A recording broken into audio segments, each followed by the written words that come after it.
Jersey দেখলাম, শ্রীলঙ্কার jersey দেখলাম, কিন্তু আপনার গায়ে যে জার্সি দেখতেছি এক হচ্ছে মুম্বাইয়ের জার্সি, আবার অন্যদিকে হচ্ছে বাংলাদেশের পতাকা। এটা কি আপনার নতুন, আপনার নিজেরই ডিজাইন করা নাকি? এটা আমার নিজের ডিজাইন করা বলতে আমি তো অর্ডার দিয়ে এগুলো বানাই।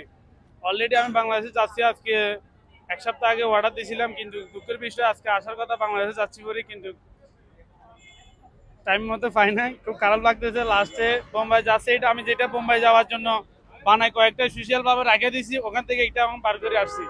কিন্তু পুরান যেগুলো গেছে এগুলো পরে আসতে চাই নাই, তারপরে চেষ্টা করছি বাংলাদেশে যাচ্ছি বলে আসার লাগে, কিন্তু হয় নাই কিছু, খারাপ লাগতেছে। আচ্ছা, আপনার যে লুকিংটা, এটা সবসময় আপনি এর আগেও বলেছিলেন যে আপনি মালিকের একজন আমি তো সবসময় বলি, অনেক মিডিয়াতে বলছি আমি মালাঙ্গাকে অনেক পছন্দ করি। দুঃখের বিষয় আমি পাসপোর্ট টাসপোর্ট বানিয়ে রাখছি, শুধু ইন্ডিয়াতে বোম্বাইয়ের মাঠে খেলা দেখবো, ওনার সাথে দেখা করব। আর আমি চাইতেছি নোয়াখালী নোয়াখালী এসপিস একটা টিম আসছে, নোয়াখালী এসপিস টিমদেরকে আমি এটাই বলবো যে আপনারা যত নতুন টিম মালাঙ্গাকে যত আপনারা মেন্টর হিসাবে বা কোচ হিসাবে যদি আনতে পারেন। বলেন না।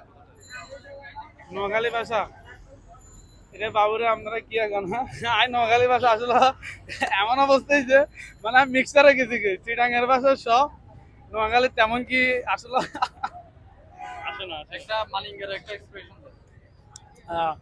নোয়াখালী এটা বাবুরে আপনারা কি এখন আসলে নোয়াখালী ভাষাটা কেন জানি মুখের থেকে চলে গেছে।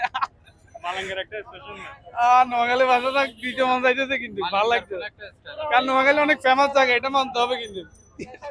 আর নোয়াখালী টিম, এবার নোয়াখালী টিমের হয়ে আমি আসবো, আর নোয়াখালী টিমেরা অবশ্যই আমাকে সাপোর্ট দিবে, যারা টিম ম্যানেজমেন্ট আছেন বা যারা দলের মালিক তারা অবশ্যই আমাদের একটু সাপোর্ট দিবেন, কারণ আমি চাবো যে নোয়াখালী টিমকে সাপোর্ট দেওয়ার বা ভালোবাসা দেওয়ার, আর ওনারা বিনিময়ে আমাকে দিবেন।